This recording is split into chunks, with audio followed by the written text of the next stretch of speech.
welcome back! Ngayon, dadalhin ko kayo sa galaan na nakaka-relax dito sa Metro Manila.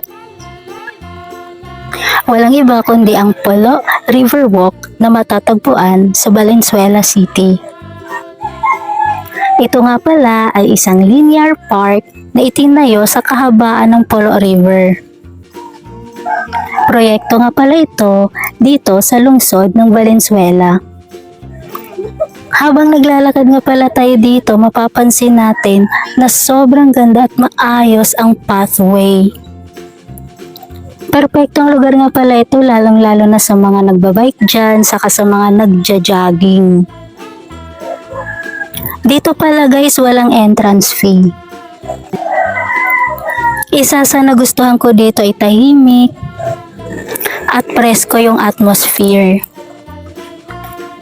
Kung mapapadpad kayo dito sa Valenzuela City, wag niyong kakalimutan bisitahin ang lugar na to. Perfect time na magpunta dito, morning po saka sunset. Yun lang guys, next gala ulit natin.